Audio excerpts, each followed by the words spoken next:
This is Locker Gnome's Brandon Wirtz with the latest Xbox gaming news. Homefront is shipped for Xbox 360 and PS3. While some would say that it's THQ's answer to Battlefield or Call of Duty, it actually plays more like the old Dynamix Tribes 2. Homefront's most popular game mode, Ground Control, pits two teams of 16 against each other in a domination-style match to control 3 control points. The longer you hold the control points, the more points your team earns. Winning a round moves the field forwards or backwards towards your objectives. Basically a best 2 out of 3 scenario. Ideally, teams would communicate with each other, break into small groups, and each of them would attempt to control a control point. What more likely happens is snipers kill a few people, unlock a vehicle, devastate a bunch of people, unlock a helicopter, and win the round. This is mainly due to the level design. The levels are large, open, have lots of places for cover, but have very few choke points or close quarters combat scenarios. So while you can play with the light machine gun and do a great deal of damage at close range, for the most part, that's only useful in the first couple of seconds of a round, when you can run towards a control point, gun down the other person who arrived at the control point, and then move on to sniping to control the control points thereafter.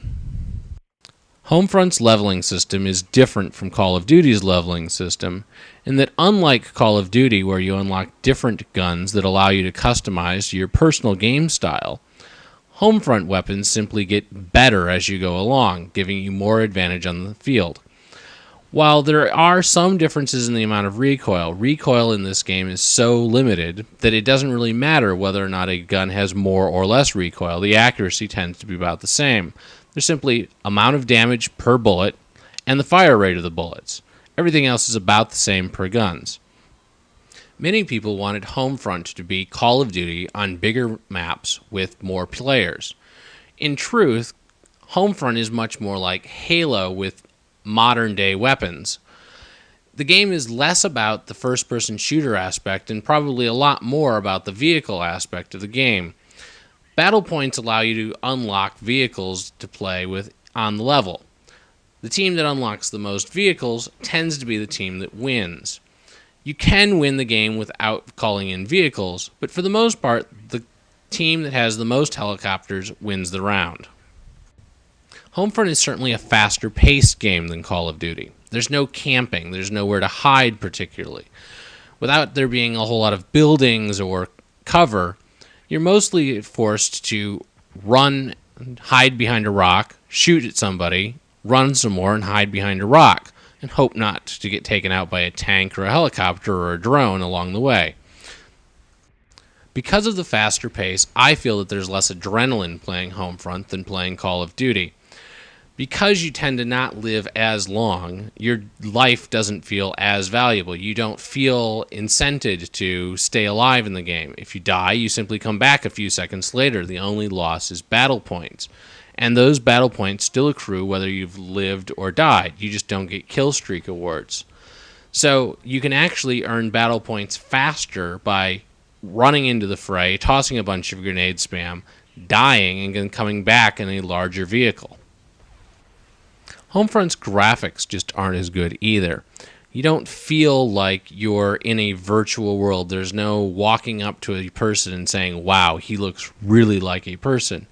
The characters look kind of Halo-ish. They wear more modern, futuristic suits. They all kind of look alike. And there's no personality. And they don't vary from level to level.